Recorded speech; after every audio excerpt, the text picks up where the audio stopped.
bard anymore.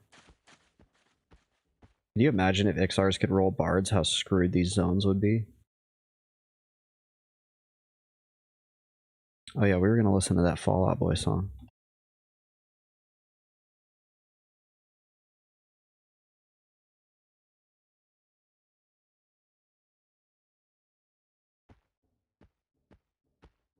We need Khajiit bards.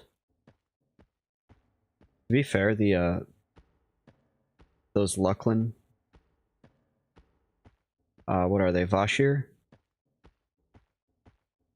Those are pretty cool. They can be bards.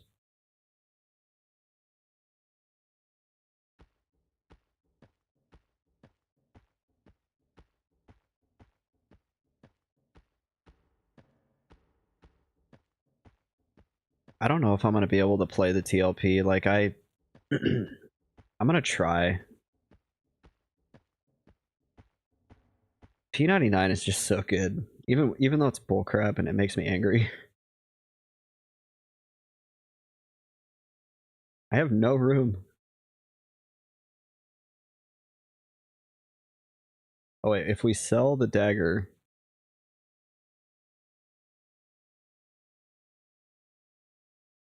If we sell this dagger, we have just enough room.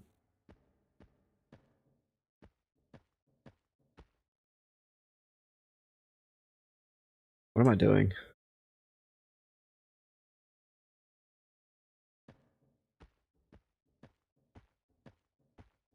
Kevin says I'm probably going to give my stuff on blue to the one friend I have playing there now and start on green fresh. I could probably help you out.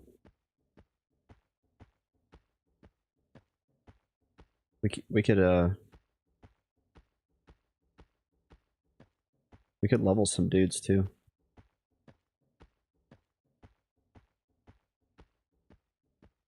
We can power level you on a cleric so that you can be a duo for my enchanter. Because I definitely know you, and I know that you would love to play cleric.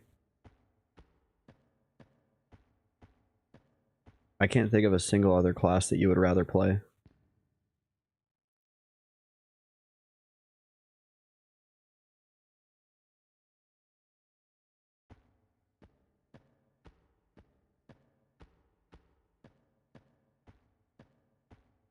What time is it?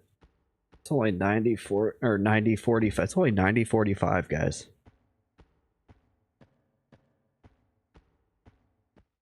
Kevin says probably one of the 4 classes I've ever played. I figured you would never have played a cleric.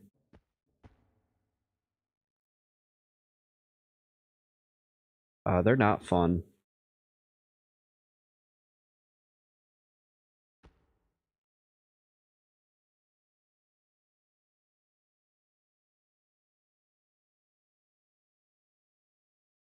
Played to level 45 or 25 only.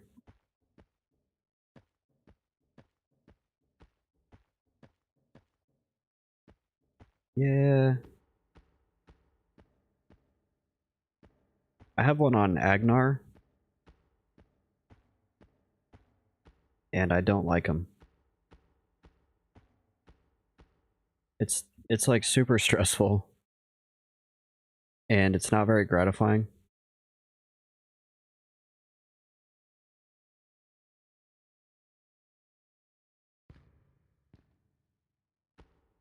Four classes I have played past 40 are Shaman, Chanter, Monk, and Necro.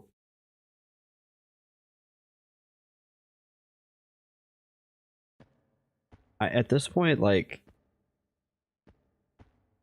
I only want to play by Necro for some reason.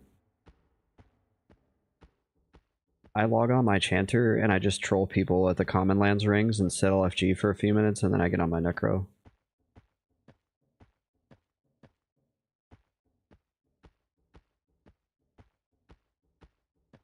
Neutral says Necro is clearly the best.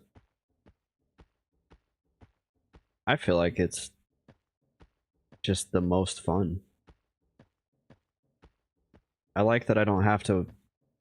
When I'm like deep in a dungeon, I'm not freaking out that if I die, I have no idea how I'm gonna get back.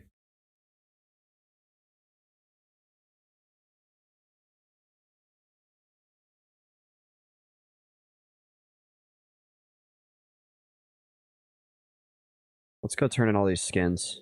I need something to do that's not Howling Stone's basement.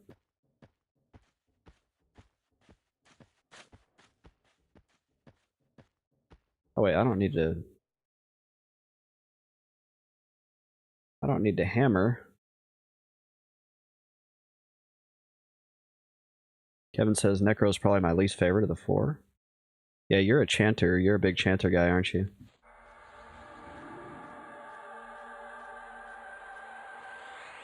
I thought I was a chanter guy until I played the Necro.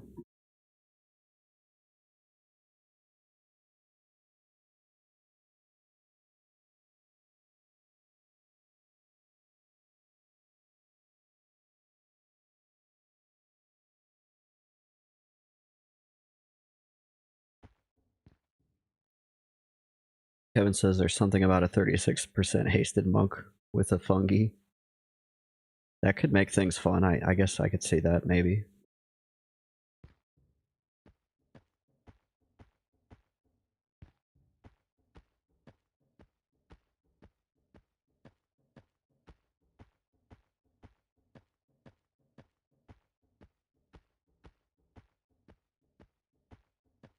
One of these days we'll get Sister Best Friend up.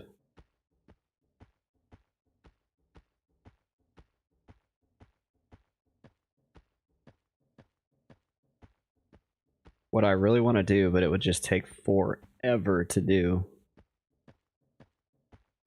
is I would love to get a monk up to rating level and then raid on a monk until I've got tippy top gear and then D-level all the way back to 1 and then do a video series. Neutral says monks have a hell of a job on raids.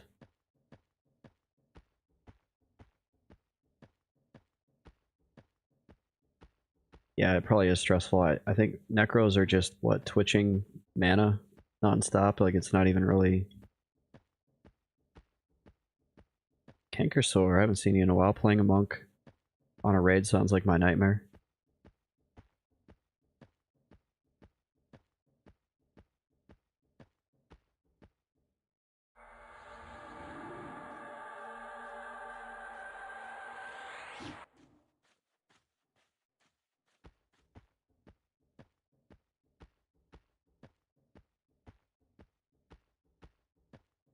It's probably very busy.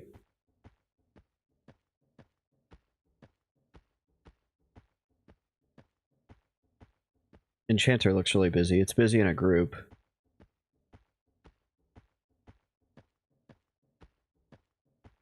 Negrosaurus says, just a lot of shit going on. I want to be involved, but not that much. I mean, it could be worse. You could be doing it on dial-up with, no voice chat.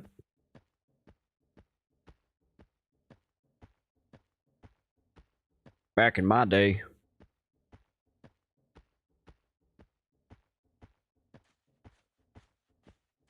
Kangasaurus says, I have played that game, yeah.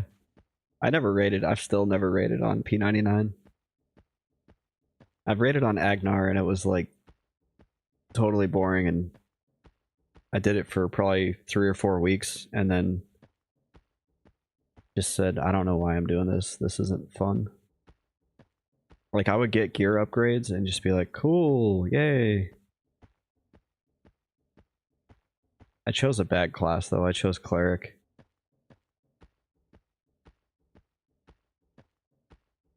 So it's not like when I got new gear, it made me feel extra special or more powerful.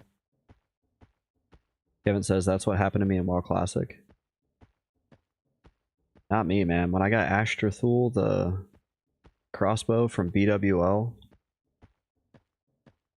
and I got the freaking, the big giant sword. I can't remember the name of it now. It drops off, I think, Nefarian, or the guy right before Nefarian.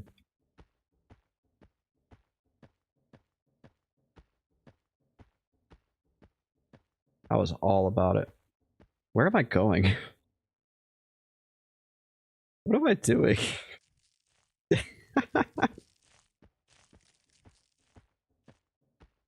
What the heck?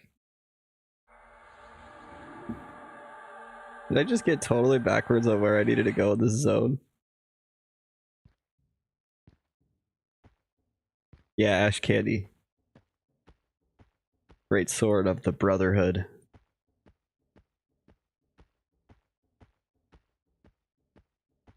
Then when I was in full tier 2, out in Alterac Valley, stand up on the ledge and just snipe people, and I could 2 or 3 shot casters.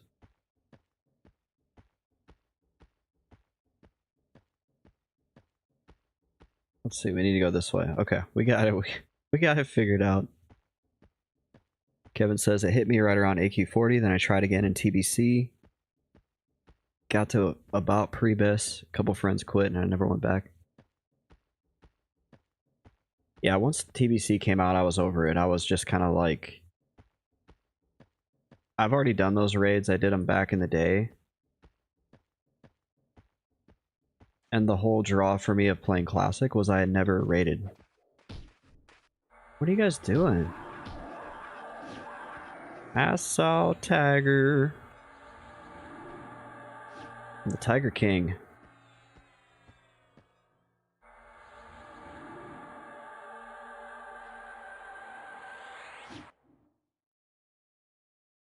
Should probably put Mana Skin back up. Actually, we'll put Steel Skin up. I'm not wasting a Peridot, man. Kevin says that was definitely over the 10th time I've gone through Classic raids. Oh, that's right, because you played Nostalrius and all that. I played Nostalrius, I played Chronos, I played Elysium, I played all those. But I only raided on Chronos, and I only made it through Molten Core and Zul'Gurub. Like, I would level. Some servers I would level really fast.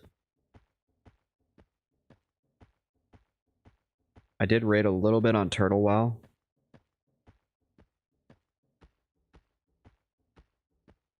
But the that server is still pretty jank. So when I saw how the raid scripting was, I was kind of like, eh. Kevin says if I ever have to do Ubers again, I'll cry. I love Ubers, dude. I mean, if you do Ubers, you have to do Ubers so much, though, to get some of those pieces of gear. Did you play Rogue, by chance?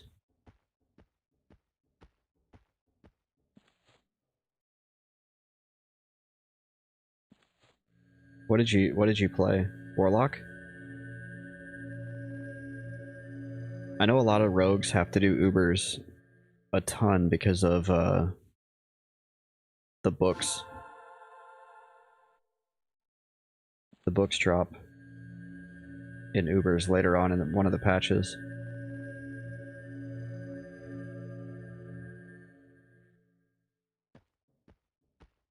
Warlock and Hunter.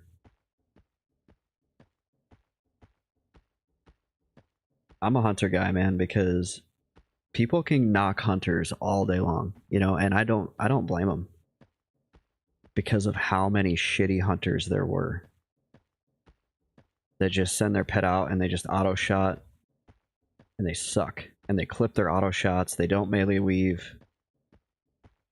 They don't use traps. They're kind of like Necros in groups on EQ that just throw dots on mobs that are about to die in 5 seconds. Kevin says Hunter was kind of shit. I disagree. Molten Core, they're stupidly OP. BWL, they're still OP, but Hunters or Warriors and Rogues start catching up. No, they're OP. And then, but also it depends. They're OP in BWL and MC.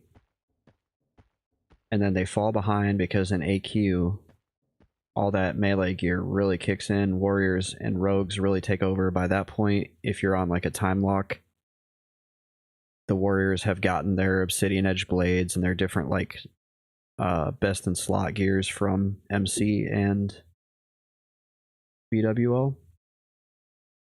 And then yeah, Warlocks and Mages start to catch up. But even in Nax, with a very good guild,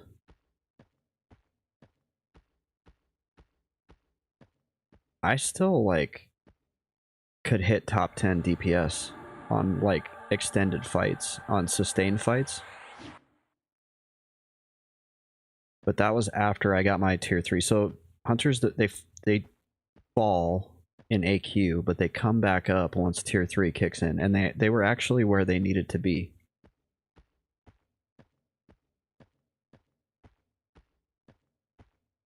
No, I don't think they ever really got that bad.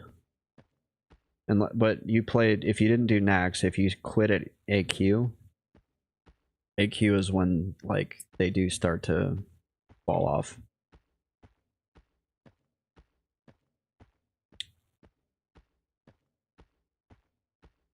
If you're optimizing though, if you're like super sweaty, which I was, you can still keep up. But you have to melee weave. You have to max consume, max world buff, like you can't skip anything. So when you're out farming consumes for hours a week, spell runes, Winterfall Firewater. I remember my when I was fully buffed up on my hunter, it was like across the screen 3 rows of buffs. And I would have like 3 bag slots left to loot things because I had so many consumes and so much shit. Scrolls for your pet, scrolls for you, or not scrolls, but like your firewaters, your oh, what's the damn noggin foggers to make your melee weaves. Like if you noggin fogger to the skeleton illusion, then you get like a little bit more melee swing leeway. Like it's super sweaty. And yeah, you're right. Like the warlock was the one button, the mage was kind of one button, and they were doing just as much or more damage. But that's why I think hunter is more fun though. They're more enjoyable because you earn your spot on those meters. And yeah, the warriors and the rogues are just like zug zug. But warriors and rogues have to pay more attention because they're in melee range. And that's why I think hunters are fun, because you could just stand back and just completely zone in on your rotation. I also really enjoyed pulling. I really enjoyed pulling the trash in Nax. I wasn't a huge fan of pulling in AQ.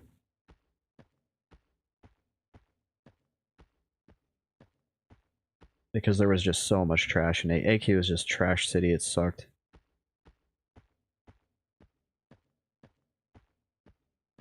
Kevin says, I played both Lock and Hunter in both Classic and TBC. The Lock main in Classic and Hunter was going to be the main in TBC.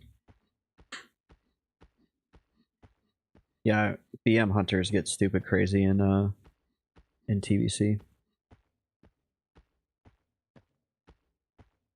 Which is kind of cool that BM got some love. Because BM falls off hard.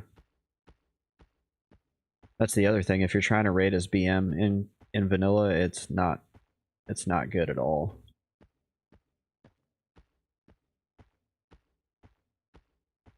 And I would argue that it's not even that good in PvP. That pet stun isn't worth how much damage you give up. It's so much fun being able to aim shot casters and get a crit and see him fall to like 100 health or whatever. And then your next auto shot just takes him out. And I liked how on the hunter, a warrior would see me and he'd come running up to me and he'd be like ready to fight.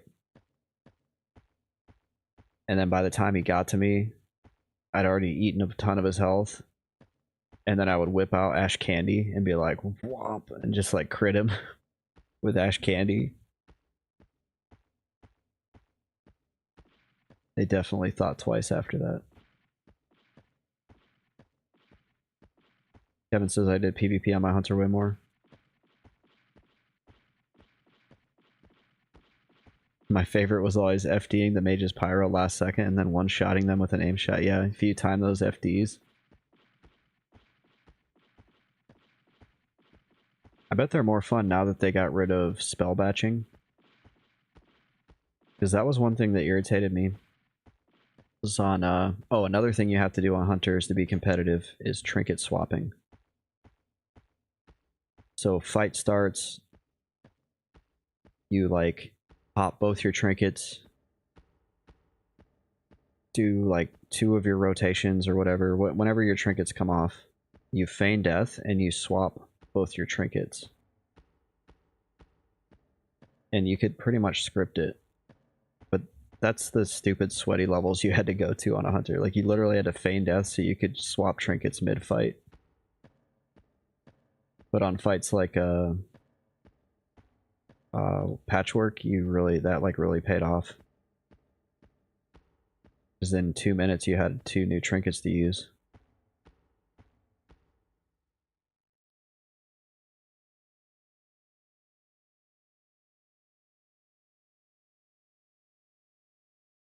I've played Hunter throughout Classic a couple times. You can definitely be competitive. You're literally sitting in the pools of your own sweat just trying to keep up with mages and locks. Yeah, you're never going to be top unless your guild sucks. And you're going to spend a lot of time farming consumes. The upside is that Hunters can make money hand over fist. That's why I played Hunter initially. It wasn't just for the fast leveling or the easy leveling, it was because of the fact that you could just make shit tons of money. So I never had to worry about consumes, other than the ones you have to farm yourself. Like the no-drop ones, like Fel Runes.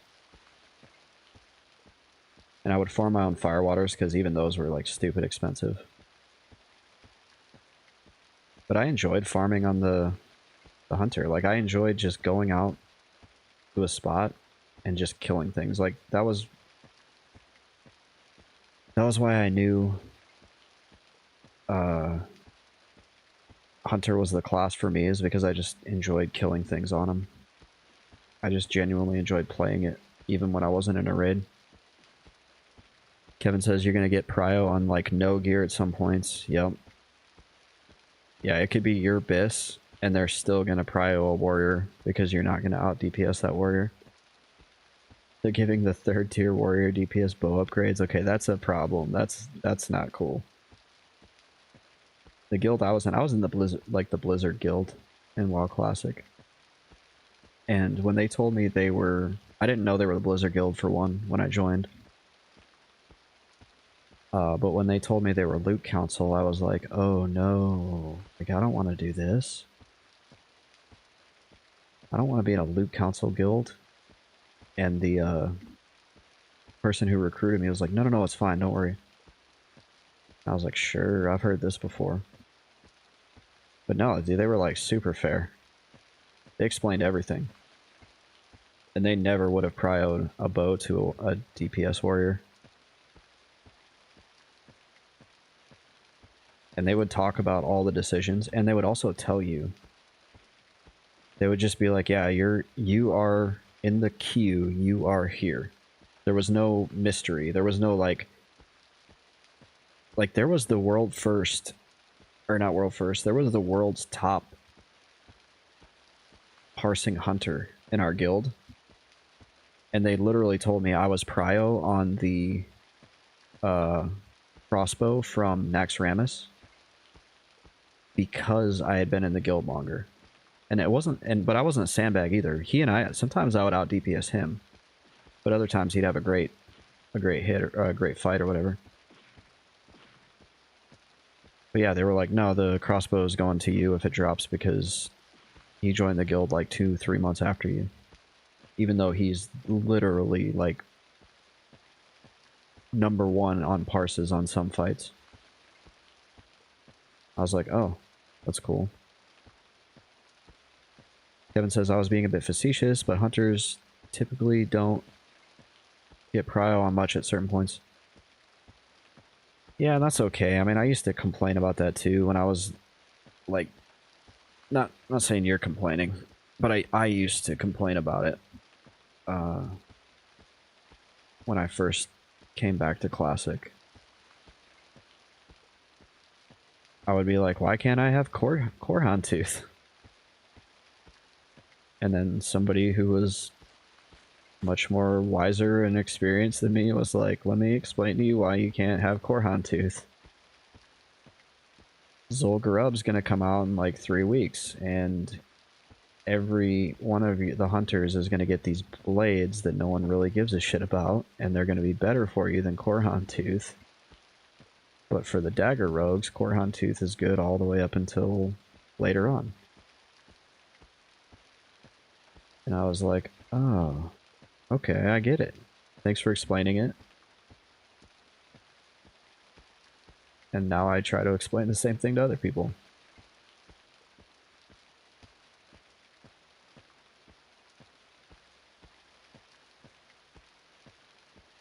Kevin says, shut your mouth and shoot your bow. Well, I think that's why... That's exactly why hunters get frustrated about loot, is because people don't explain loot very well to them. They just see an upgrade and they go, I want this upgrade, I can't have it because of a warrior or a rogue. But they should always prio the bow to the... They should always prio the bows to hunters, unless they're shit bows. There are, like, Striker's Mark or whatever, like, that's not a good hunter weapon. But, Ashtrathul should never go to a warrior before a... I don't even know if Ashtrathul is good for a warrior, but it should never go to a warrior before a rogue, or before a hunter. Kevin says, I've been through it a million times, I just didn't feel like dealing with it during Classic when you can just as easily play lock and roll face on the keyboard. And locks are monsters in PvP too. Vanilla balance is just not there. You know what class sucks so bad in vanilla? And if I'm wrong, feel free to correct me, but I played Shaman because I like the class fantasy. And I got all the way to 60 on my Shaman on Turtle WoW. And then I just absolutely struggled to kill any mob whatsoever in the open world, even as an elemental. And I was like, this freaking sucks.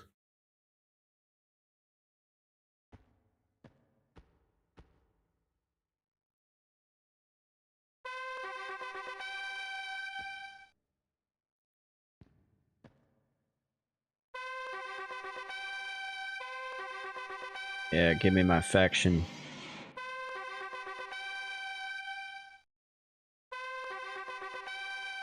I want my ring. I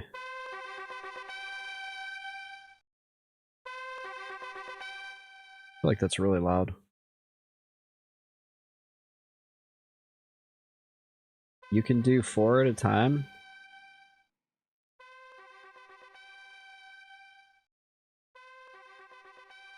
Look, man, I earned this. Damn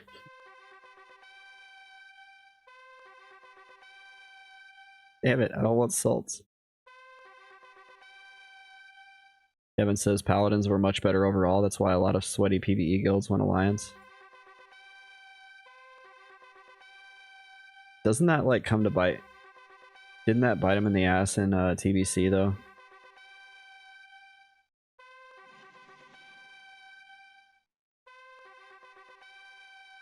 Wait, when did... I've never played Horde. Was Bloodlust a thing in... Or not never, but I'm, like, almost zero experience with raiding as a Horde. Was Bloodlust a thing in Classic or Vanilla?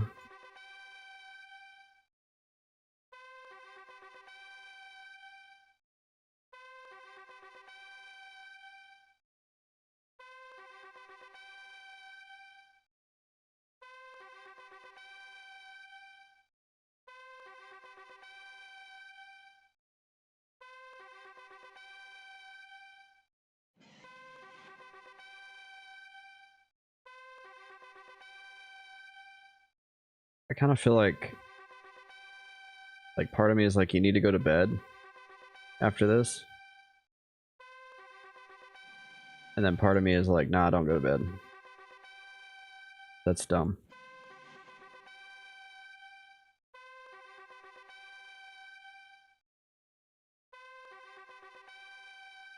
Alright, we'll do 4 at a time.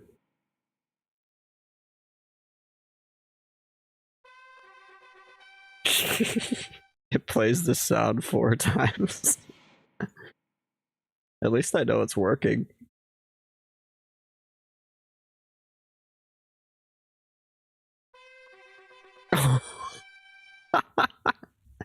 It sounds so messed up. Can you guys hear it? Let me turn it up a little bit. It's all distorted.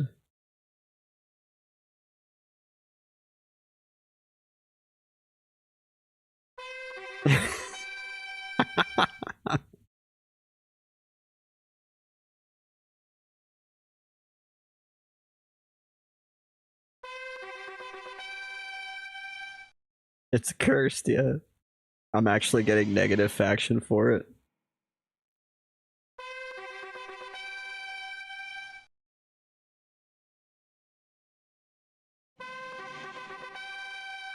Oh, he was happy about those salts. As soon as I gave them to him, he banged a rail. He was like, thanks for the salts, man.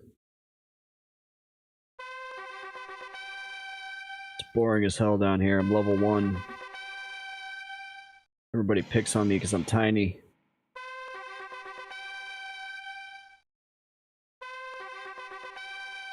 I think so, Kevin. I think they're illicit salts. Up, we're threatening. Things are happening.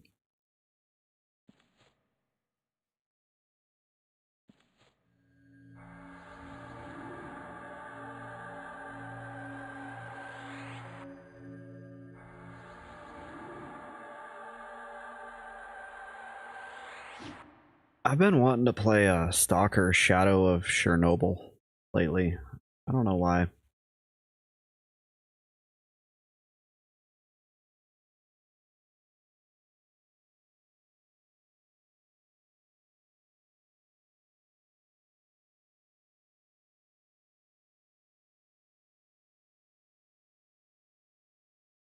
Oh, my daughter texts me.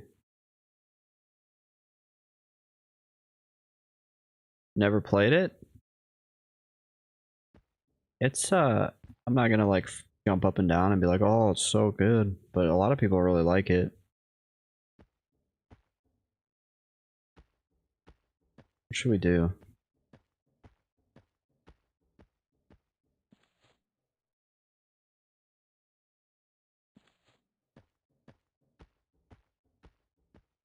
Let's go kill some goblins for a little bit.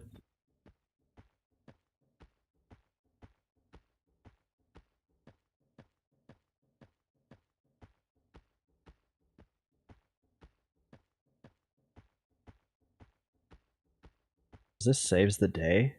Oh, it is. This is some old school emo.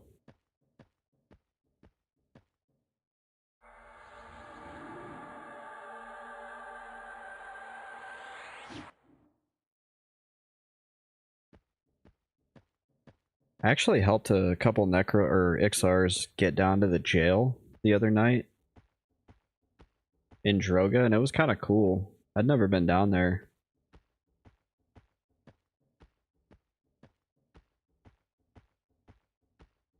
They were like baby Ixars. There was no way they were gonna do it on their own. They were probably only level 40 or 41. And the one guy was a monk. He was trying to do the Shackle of Steel quest.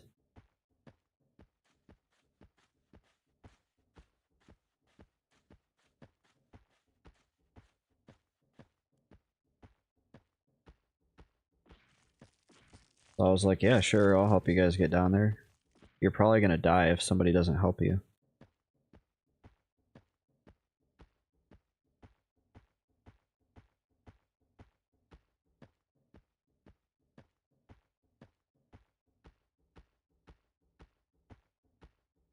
So we are now threatening. We have conned Harold Taicha.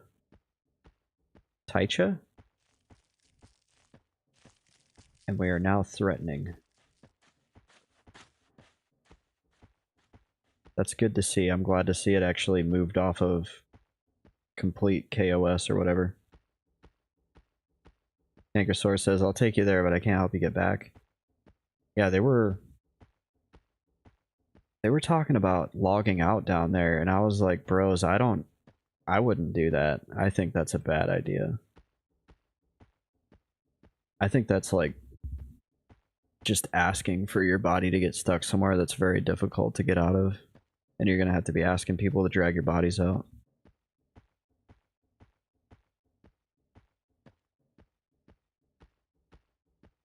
Because they killed the mob or they killed the placeholders that they needed, but the mob didn't spawn, and I guess they needed to get off. So they were like, I think we're gonna log out down here. I was like,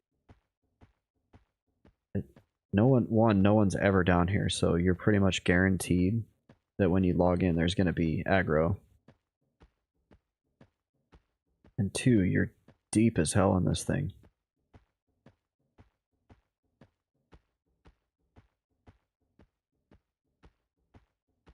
Hagersaur says, fortunately that place is easy to manage with only an invis, yeah.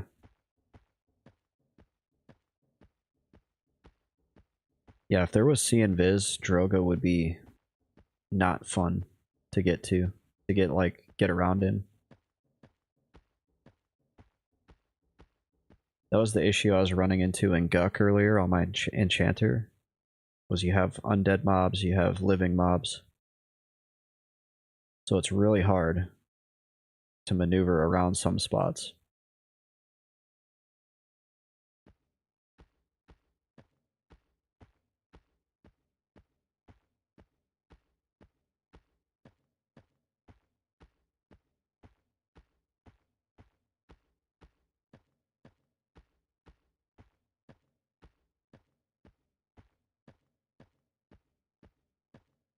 One good thing about the Chardock rep grind is that Droga has a million goblins.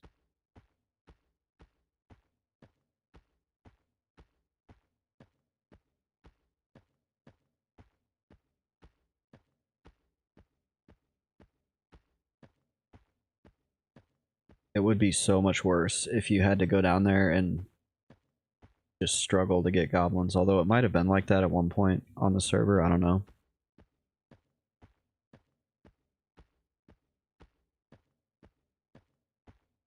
But at least right now it's not bad.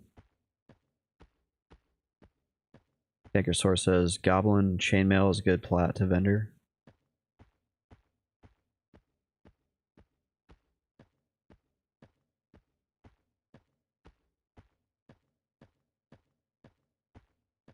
Yeah, we should hang on to some of that if we can. It's just so heavy. Neutral says, if only you had weight reduction bags. Yeah, that's the issue is I can't like load up a bag with a 30% weight reduction.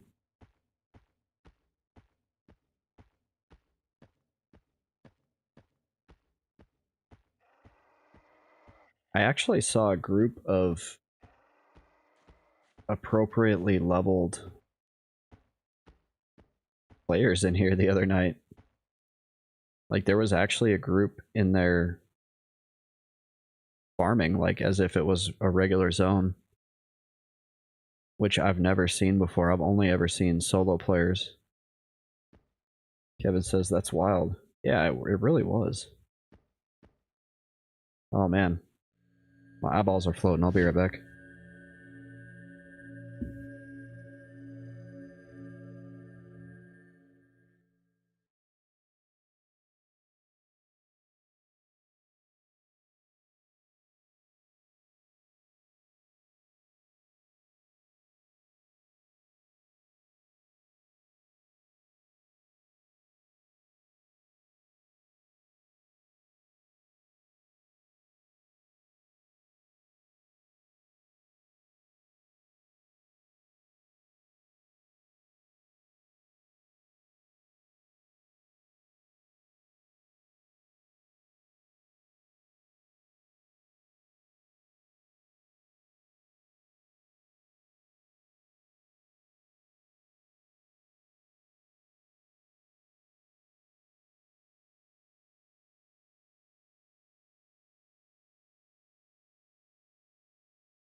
Alright. Oh.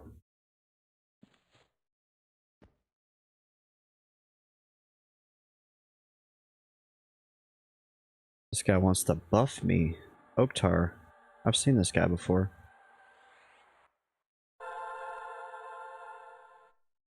DOTG?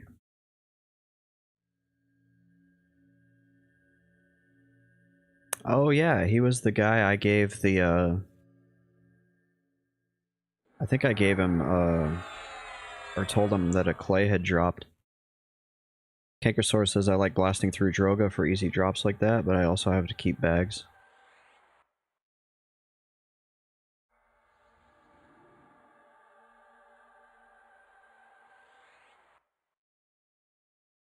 This guy's at Neutrals Guild.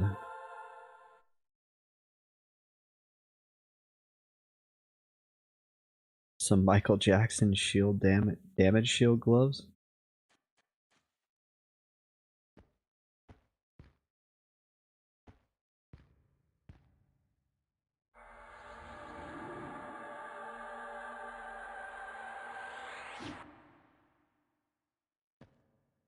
Oh no, somebody's killing the goblins.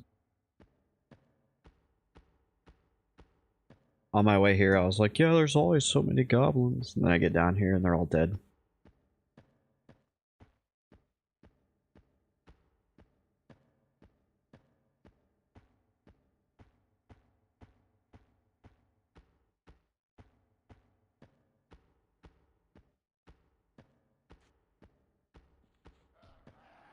Let's see, I usually go...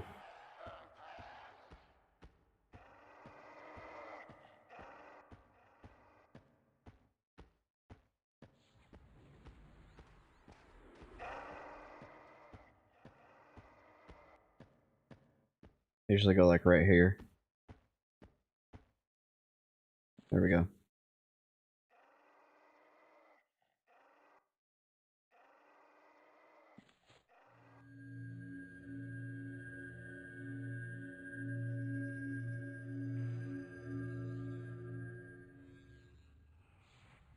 Yeah, imagine how much better this would be with the level 44 pet, dude.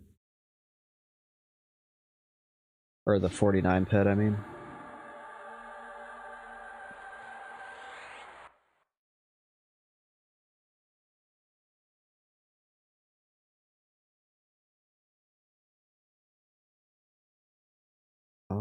Let's see.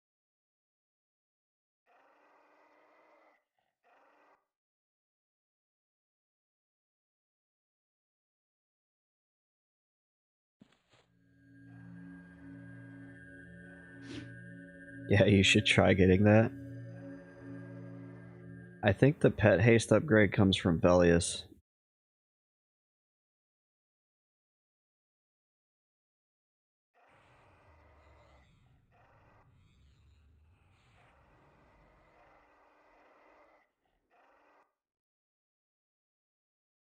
If I remember right, I don't think...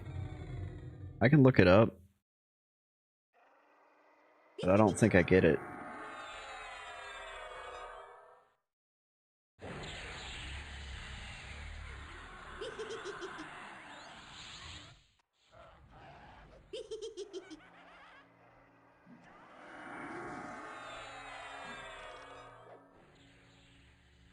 Let's see. Augmentation of Death, Velius, yeah. All the cool stuff I can't have. Even if it drops, supposedly drops in Kunark, it doesn't actually ever drop.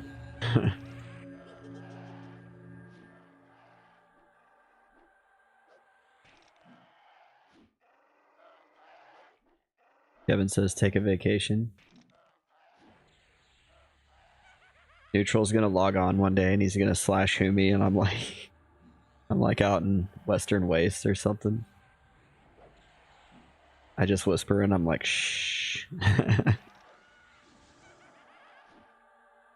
You see nothing. Neutral gets onto me if I'm leveling and I'm not streaming.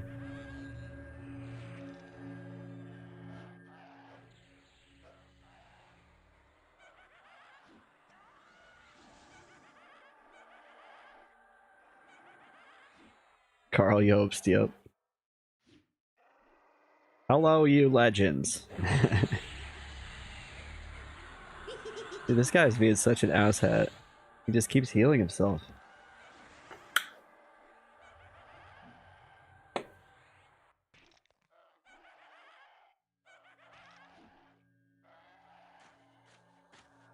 I'm actually thinking about... So...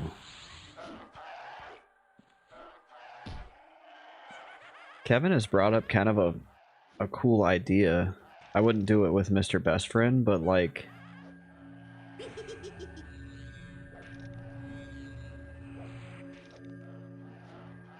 Yeah, what if,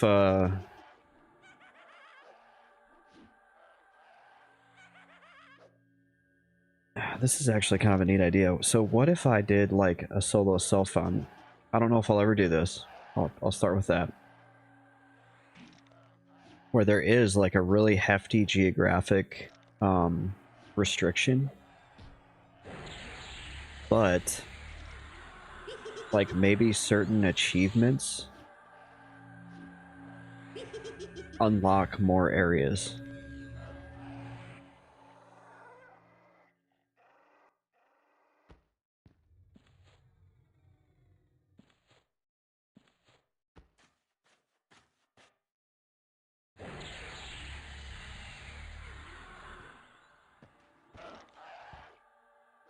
So like I'm trying to think. Kevin says geography man mode. I don't know what that is, but I'm just thinking like what if yeah, what if you start with like, we'll just say Otis only because we've talked about it. Neutral says roll of the dice or preset. Roll of the dice would probably be more interesting. Because then you could roll like a really great zone, or you could roll like, oh no, that sucks.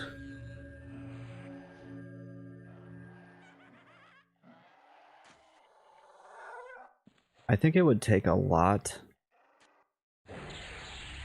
of planning.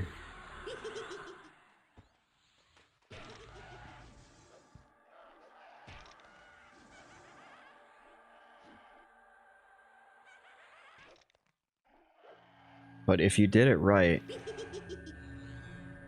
Neutral says, I think instead of daydreaming, you should finish Mr. Best Friend. He's gonna finish. Like, I'm not talking about doing this right now. It's a thought experiment while we mindlessly kill goblins that are super easy. So... yeah, you start with something like really, really restrictive. But there's gotta be some sort of... Oh, 2 skins? Wow.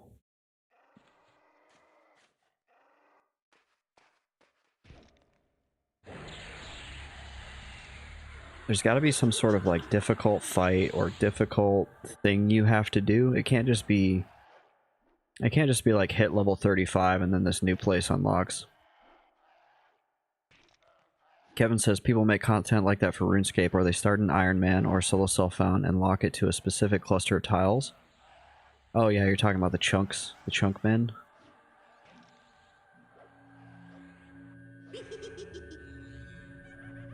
Yeah, I might think about doing something like that once Mr. Best Friend is finished.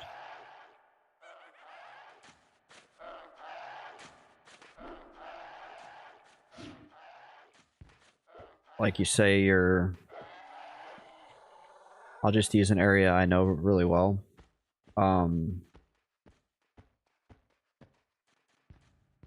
man, these guys have just absolutely murdered everything in here.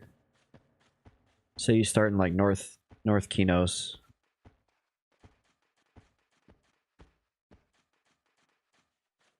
Oh, here we go. And you have to do so many quests or something difficult, and then that unlocks like West Karana, North Karana or something. So you could do like, I got North Kinos, South Kinos, Kinos Hills. Oh, and then maybe you introduce your roll of the dice there. And you say, like, okay, if I roll 1 through 3, 1, 2, or 3 on a 6-sided dice, then I have to go to Otis. And if I roll 4, 5, or 6, then I can proceed towards Goblin Canyoneer. I don't know if I've ever seen this guy. He's got some, like, Worm Slayer looking sweet weapon. Kinkersaur says, can only wear classic gear until you hit 50, then wear Kunart gear. Velius gear unlocks at 60.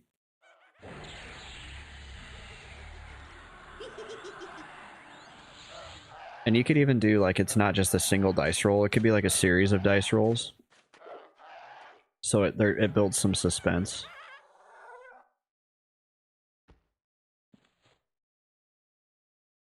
Canyoneer Pike.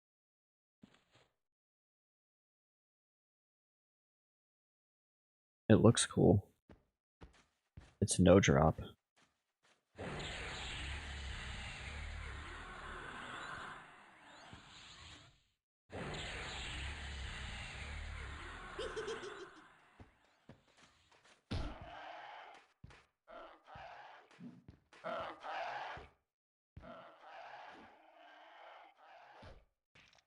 Another idea is, like, maybe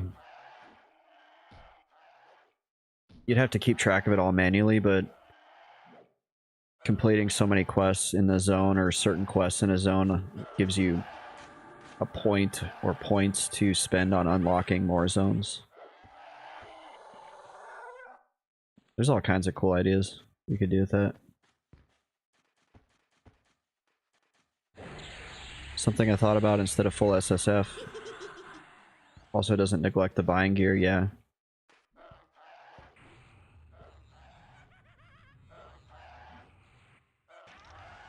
Yeah, gear progression.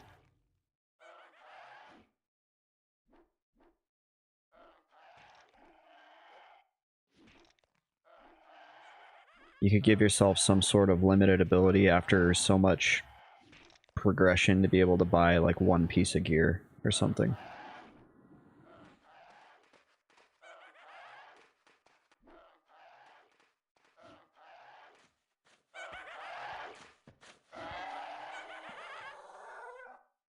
I don't know. It's a neat idea. I've got my hands full with this, so it's not anything I'd be able to do anytime soon.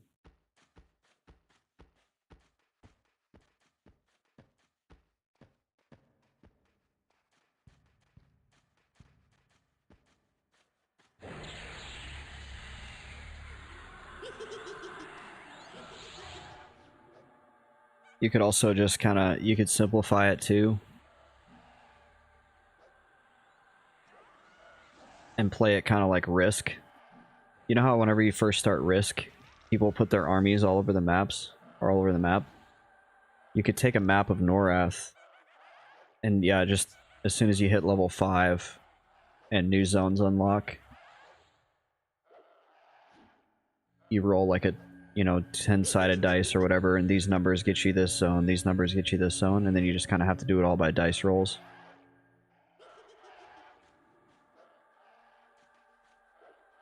Which would make it really crazy if you hit, like, a really shitty zone and you're like, oh no. Now I have to do 5 levels in Gorge of King's Orb or whatever.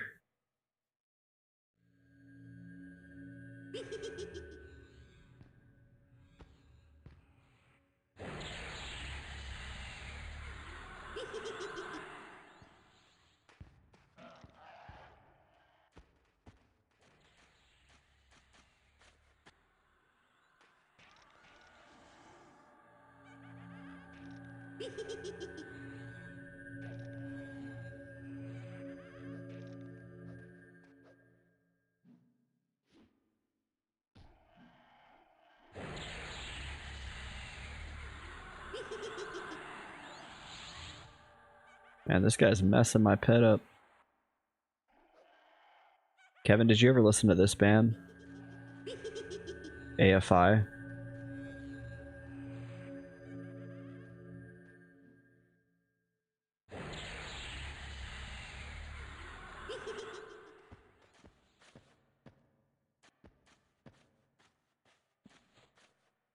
Yeah, give me them skins.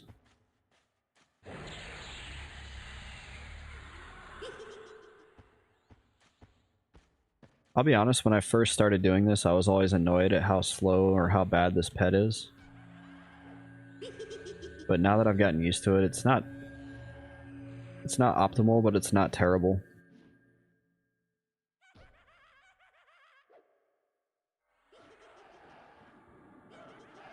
Kevin says, yeah, I wasn't the biggest fan, but a few of my friends liked him a lot.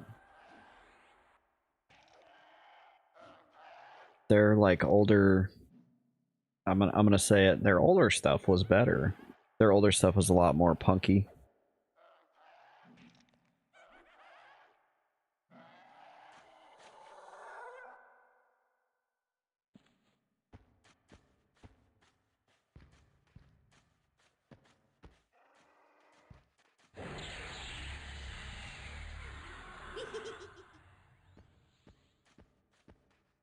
Oh no, get back, get back. My pet almost pulled that whole room. This is the sound I associate with them. Yeah, I feel like this is kind of in the newer-ish, it sounds like it. But I don't know, I'm not a super fan or anything.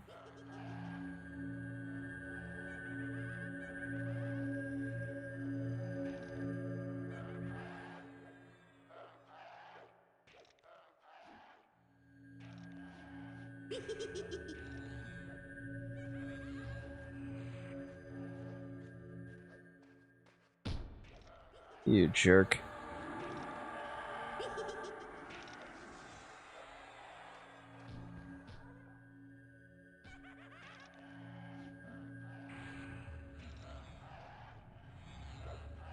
How many skins have we gotten? We've already gotten 9 skins. These little bone seers are assholes.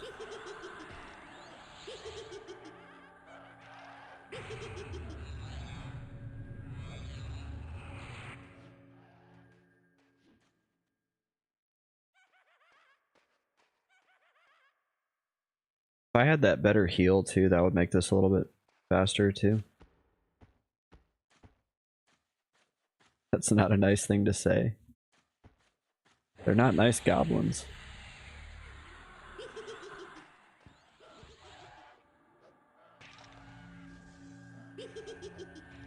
The Stalagknight's harm touch.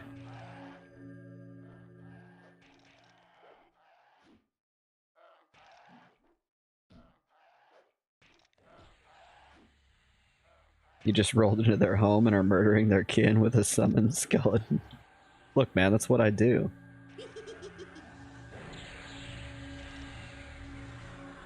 According to the lore, the goblins are not native to Kunark, by the way. So they don't belong here. And I want to make sure they know that.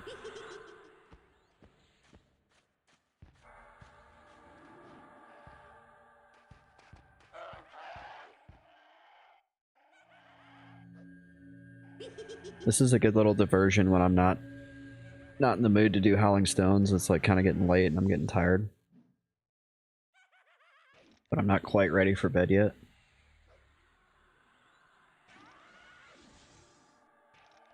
Good to work on your long-term... the long-term goal, the very long-term goal of getting... that ring.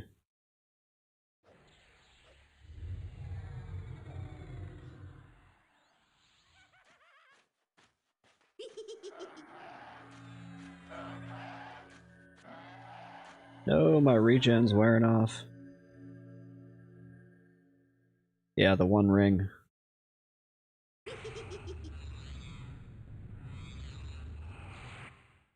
The ring of power. And by power, I mean 60 HP, 60 mana.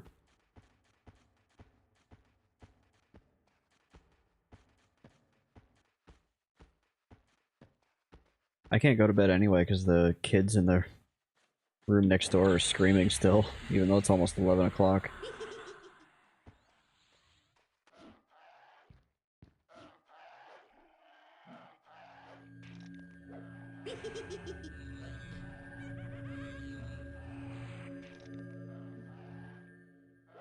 Kids these days? I mean, I don't blame the kids. I just don't know why the parents don't put them to bed.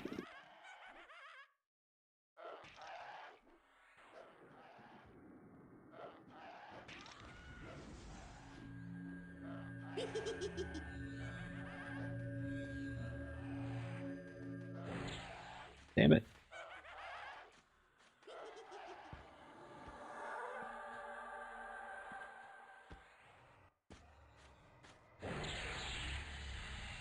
Parents these days, yeah, exactly. Put your kids to bed. I'm just counting down the days, dudes. I got like 6 days left here or something.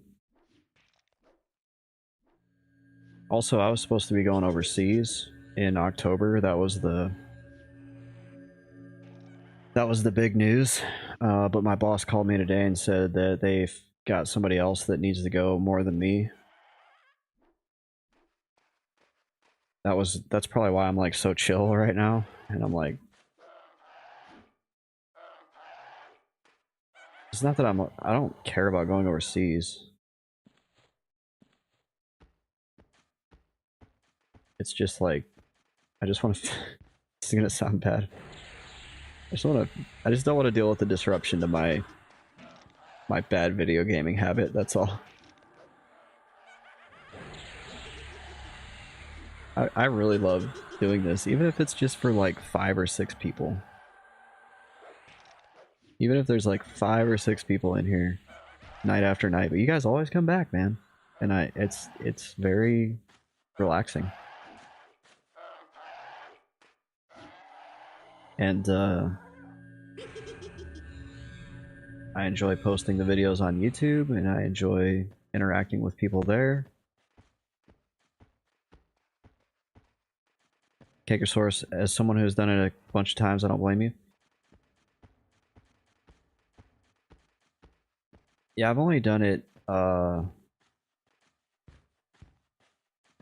only done it twice, so it's not like dude, I knew a guy...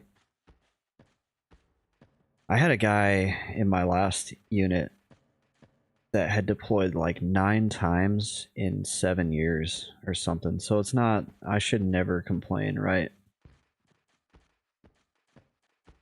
Oh, well, one was... the place that I was going was not, and the job that I was going to be doing is not the job I'm doing now. So I was going to be going by myself to a whole like unit that I'd never been to. So that right there was already kind of like and it wasn't like I was going like when I deploy with my own unit, and it's like, shit, yeah, boys, like, let's roll out, let's go kick ass. Like, you know, you go out there as a team, you come back as a team, you kick ass, you know, you do all the things. That's, like, so gratifying, but whenever they're just like, yeah, you're gonna go be in charge of this rando unit doing rando things that you don't know anything about, it's kind of like, okay, cool.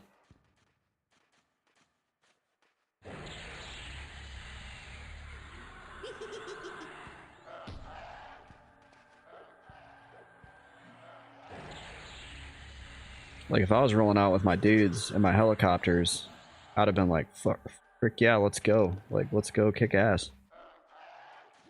But they were like, yeah, you're gonna go run this unit that fixes ejection seats. I'm like, oh, that's cool. Yeah, ejection seats, guys. I know that's not the right attitude. Like, I'll go over there, I'd do a good job, but it's not like I would be like, you guys are stupid, all you do is fix ejection seats. Like, I wouldn't say that. But it's just not, like, super interesting to me.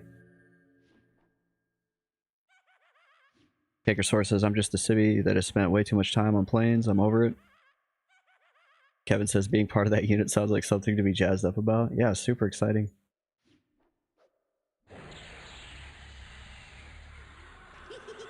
Now, like, when I went to Somalia,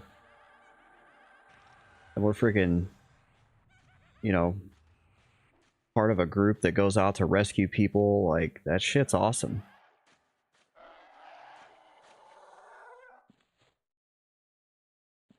Like, we're here to pick you up on your worst day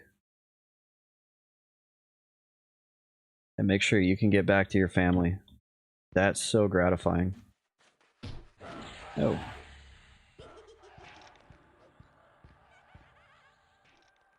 Don't get me wrong, we need ejection seats. Those are important too.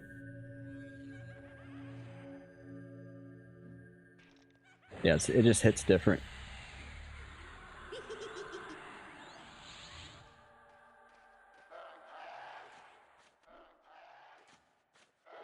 I've been really lucky to be a part of some super awesome units. I used to work on AC-130 gunships. You know the ones in Call of Duty when you get your, like, kill streak? And you get to murk all the dudes? Kevin says the one dude who works on ejection seats just left the chat. They're like, this guy doesn't care about what I do. No, I care. It's just different than being in a rescue helicopter unit.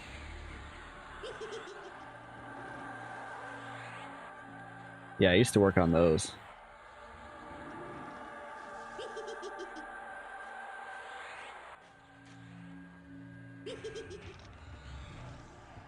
Then I worked on these, I worked on these other planes that their whole point was just to get in and out of places undetected.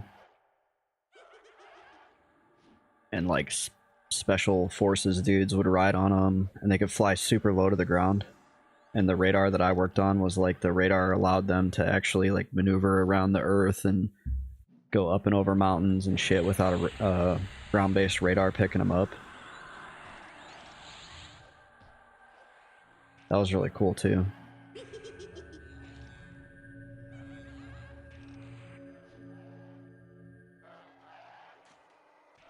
We had, like, presidentially directed missions sometimes, where the literal president was like, go take care of this, and we would just all come to work at like 4 p.m. on a Saturday and just kick ass and, like, make all the planes ready to go and pack everything out. And then you'd watch the news a couple days later, it'd be like, hey, that was us, but we're not allowed to talk about it.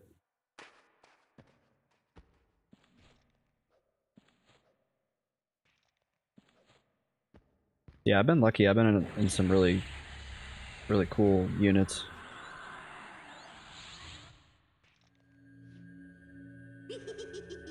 Even when I was on drones,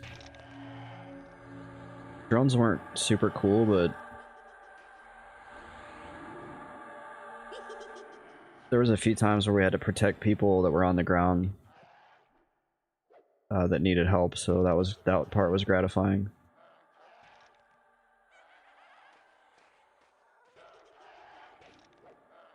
Damn it, where are all these goblins coming from?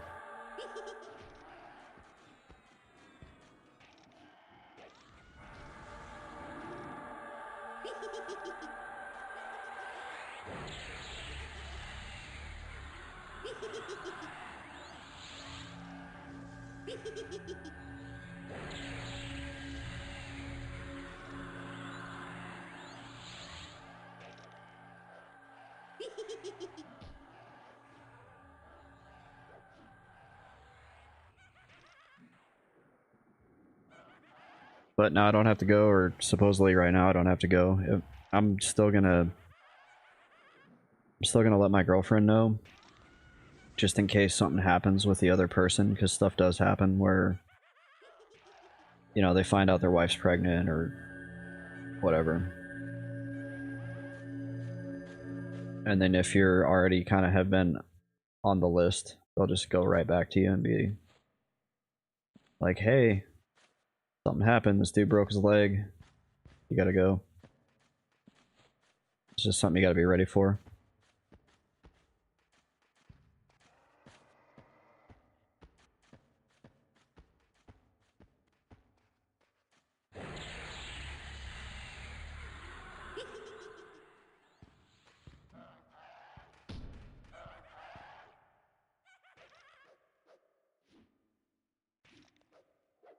Kevin says freaking Jerry broke his leg. Thanks a lot, Jerry.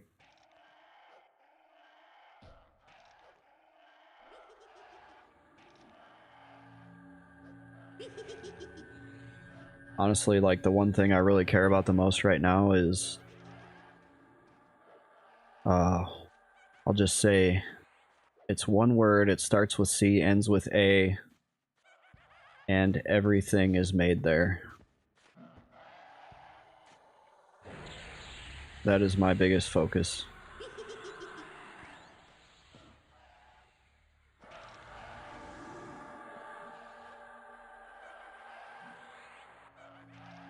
Canada, yeah, exactly. Freaking Canada, man. That's a good one, Kevin. That's pretty clever. Oh no.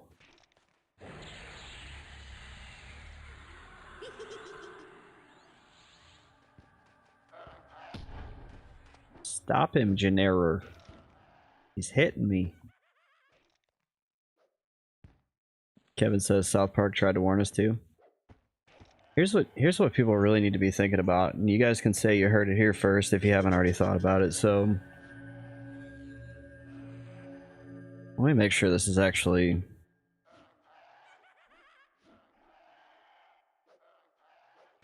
Okay.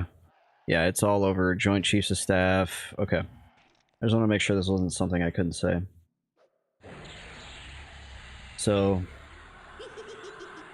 who sits right next door to China, shares a highly contested border, and is actually engaging in what one could call medieval warfare in the Himalayas? So, if you guys don't know, China and India fight on their border, but they have an agreement that they won't use firearms. So they've legitimately had like medieval battles, medieval style battles in the Himalayas where people die. Like they're up there beating each other with clubs and swords and shit. I shouldn't laugh. This isn't cool. So the US is selling a lot of arms to India, which sounds like a good idea. The enemy of my enemy is my friend. But here's the thing. The US sold a lot of arms to a lot of people. And what always ends up happening? Eventually, they find a way to use them against us. So who's to say we don't end up in a knockdown, drag-out fight with China? Who's the next in line for global superpower status? Oh, it's India. Who did we just sell a ton of weapons to? Oh, India. Are you guys following my logic here? Like, you just created another problem. We sold a bunch of stuff to China back in the day, too. And now we're like, shit.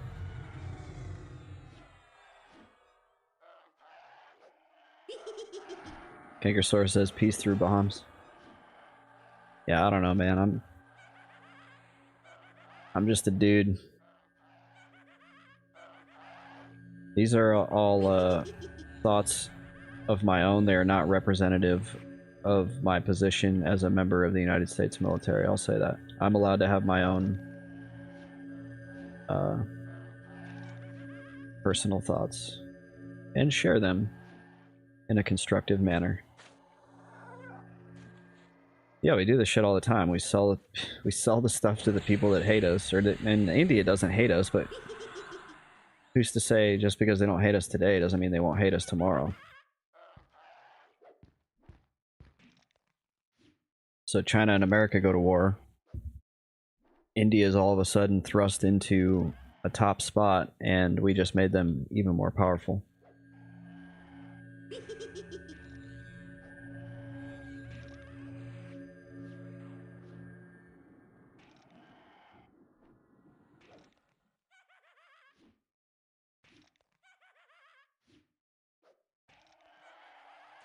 I wish we didn't have to do any of this.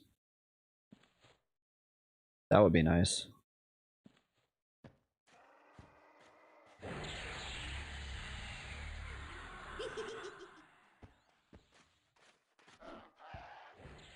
Kevin says we should have funded the cool medieval battle.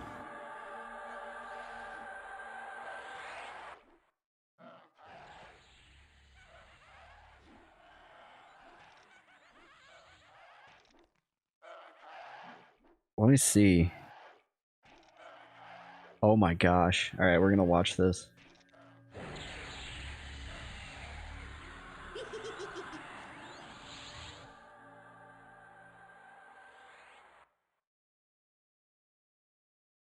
Alright, check this out. Let me make it full screen. Oh wait, you guys can't hear it. 1 second.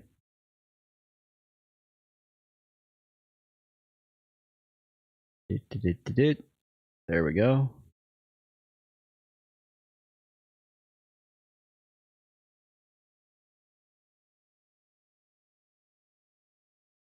Dude, look at these guys. Look at, they got like sticks and shit. They're fighting each other with sticks.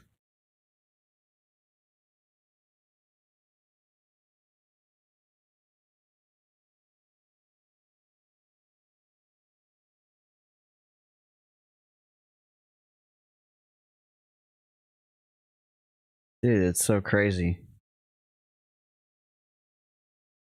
24 soldiers were killed in a brawl fought with stones and sticks.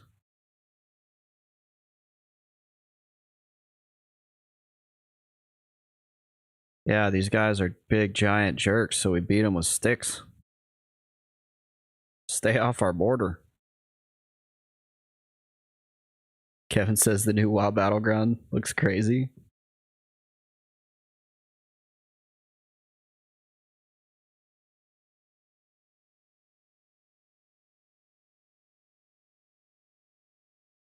These graphics are insane.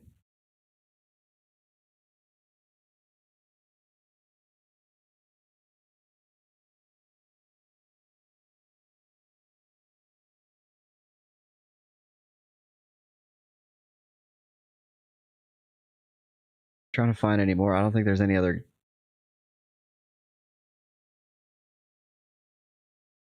I don't think there's any other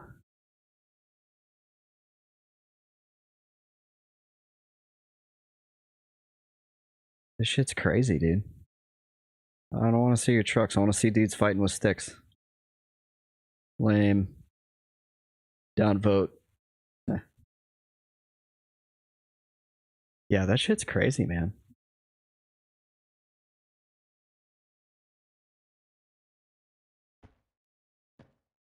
Dudes are up there fighting with sticks.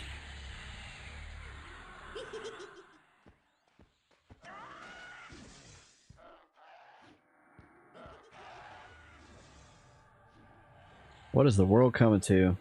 DMZ 2.0? Yeah, I don't even want to get into that, dude. We still haven't, like, that situation still has not been dealt with, right?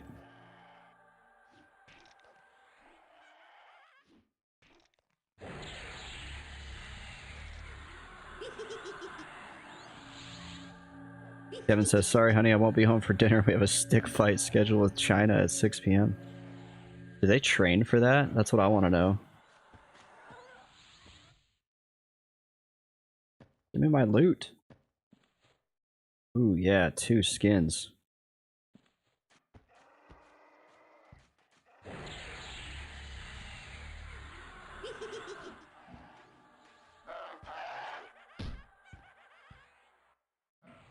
How many skins are we up to? We're up to 16. I think I'll just go till I get one full stack, and then I'm gonna call it. Yeah, it's 11 o'clock.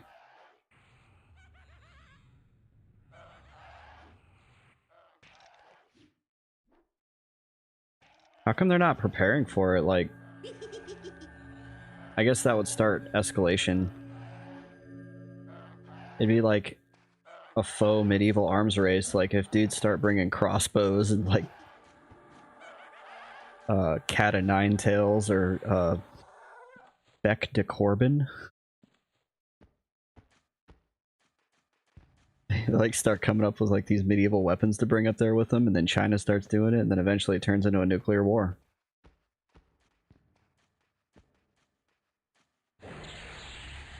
Kevin says, before you know, we're back to mustard gas. Yeah, exactly. They'll just go through all the stages. You know what that kind of reminds me of is like in Civilization. Have you guys ever played the game Civilization? And like you have that one unit you forgot about that's been fortifying some city that was important in like 2000 BC that's not important anymore, and you're like, you're in the modern era and you have bombers and fighters and shit. And you're like, oh yeah, this guy, and he's like a horseman archer. That's kind of like what's going on up there.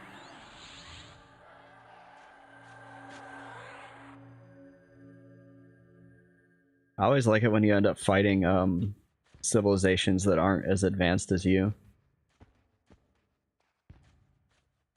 And they send their like stupid cavalry and their stupid like phalanxes and legionnaires against your mechanized infantry. And the AI in the old civs was so bad they would declare war on you over nothing. And you're like, what is he even thinking? He's got one city and he's got 3 legions and an archer, and I've got helicopters. There's something poetically beautiful though about like sending your helicopter in to gun down those legions, because you can just imagine it going on in your head and you just like, what would this actually look like? Kevin says, denounce you repeatedly for absolutely no reason. They do all kinds of dumb shit, especially like Civ 2, Civ 3. They were exceptionally stupid back then. Sometimes they're like right jolly jerks though. Like they know when to attack you. They know when the best time to attack is, and they storm over your border and you're like, no. I wasn't ready. I wasn't ready, guys.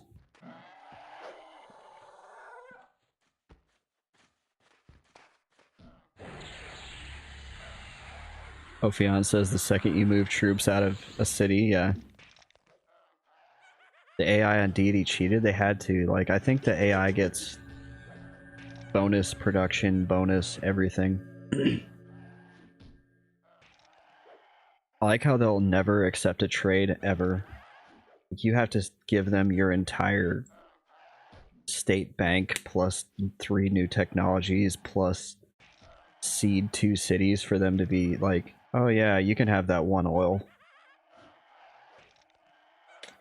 You can have it, but it's going to cost you. Kevin says, yeah, they do. I could only beat Deity once with a cheese strat. Ophion says there's some cool videos on YouTube about how insane the AI cheats. I'll have to look that up.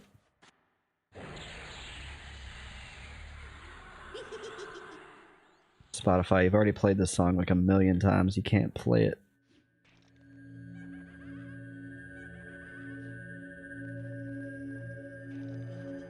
Yeah, I looked up Civ 3 videos. What's up, Skiff? Man, this is a rare... We got Skiff on a weeknight. That's a rare one. What's up, man? How you doing? Usually we only get Skiff on a weeknight if he wakes up crazy early and he can't sleep.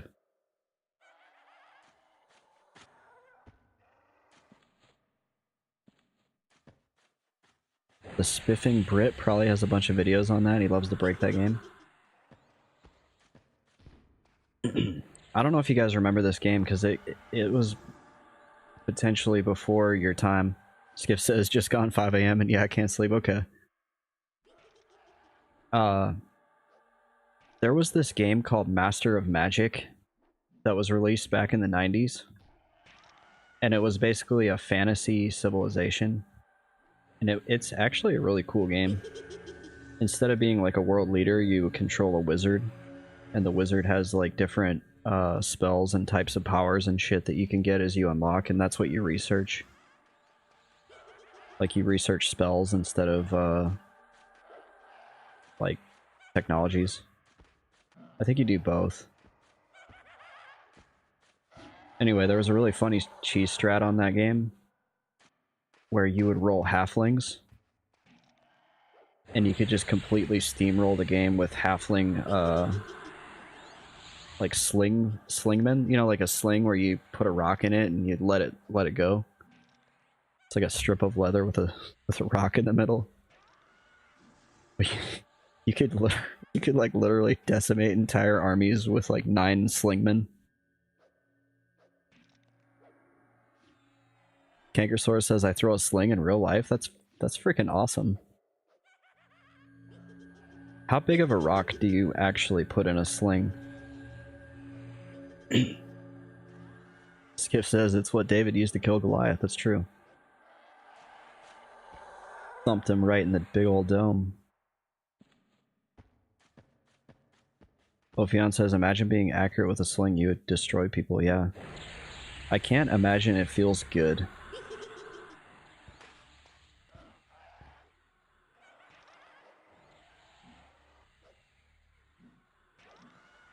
I mean, standing armies really weren't a thing until pretty much a recent time in our history as people. Like, back in the day, they didn't have standing armies. Not like they do now.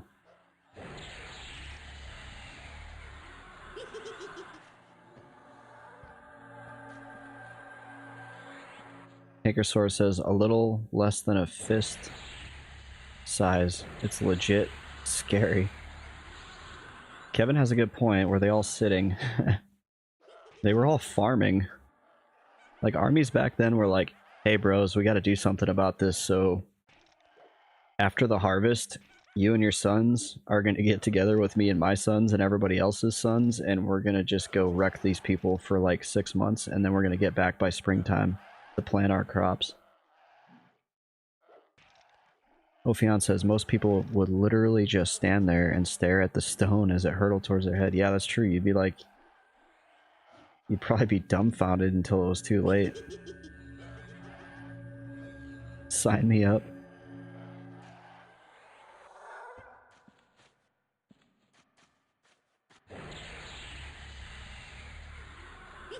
Another crazy thing is, think about... Oh shoot, we got a backbiter. Think about how armies back in the day had to feed themselves. It wasn't like today where you just ship in pallets of MREs and you hire contractors to set up kitchens and all that.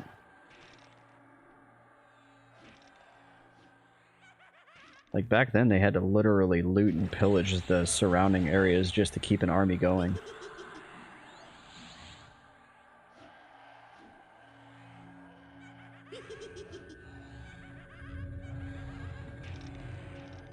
Makersaur says it's fast to track with a sling you can throw faster than most major league pitchers. Yeah. They did all that while sitting? Yeah, it was very difficult, but they managed to do it.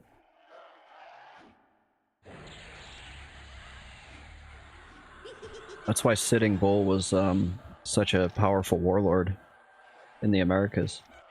Like, he had mastered sitting to the point where his name literally included sitting.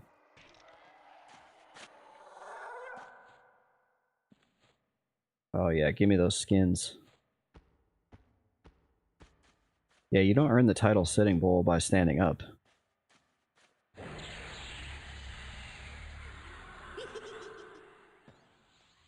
Crack the code.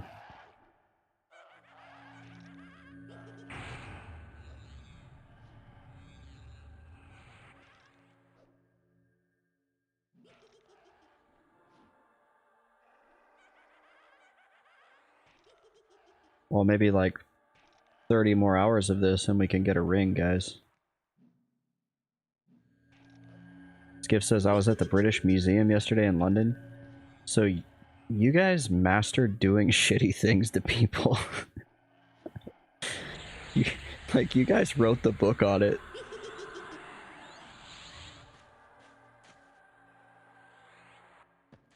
Like the Tower of London.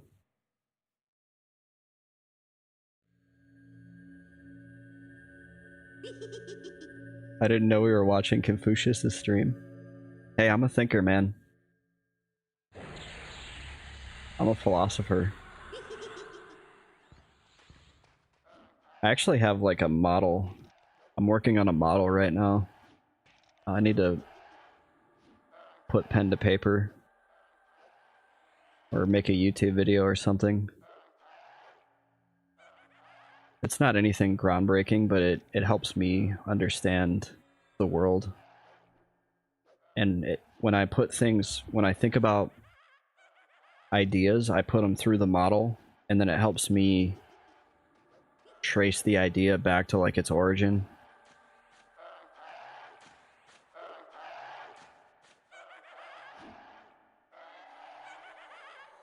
It's like part psychology, part philosophy.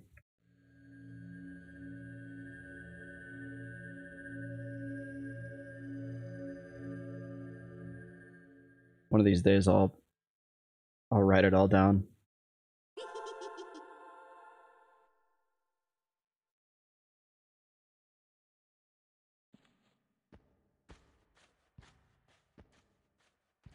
When I'm not busy killing goblins.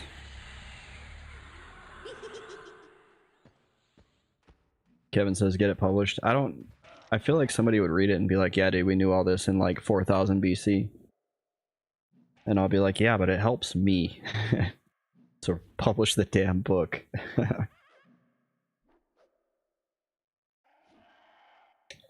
Dr. Democracy. I've thought about going back for my doctorate. It's not out of the question.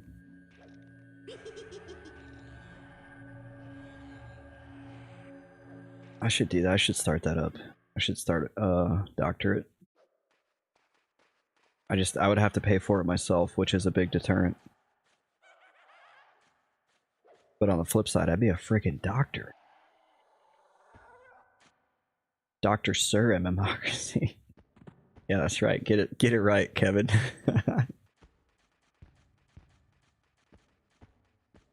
Kevin says no more degrees for me.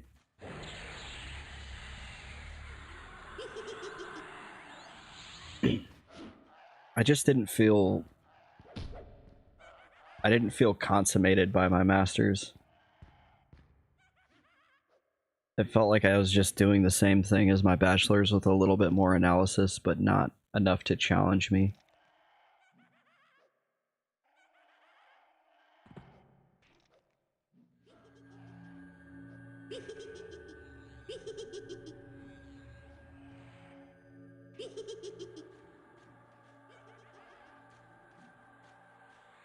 It's just like, how well can you write a paper still? Alright, we just hit 20, boys. We got our 20 skins for the day.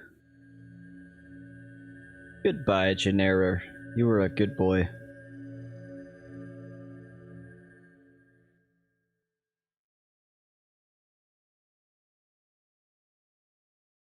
Kevin says, yeah, I was done completely with school at the end of my master's. I could have went to a harder college. I did like a check the box college. Alright, y'all have a good night. I will see you again this weekend. I'll definitely be streaming because I'm just counting down the days till I can go home. So I hope to see you then. Thanks for joining me. Appreciate y'all being here on my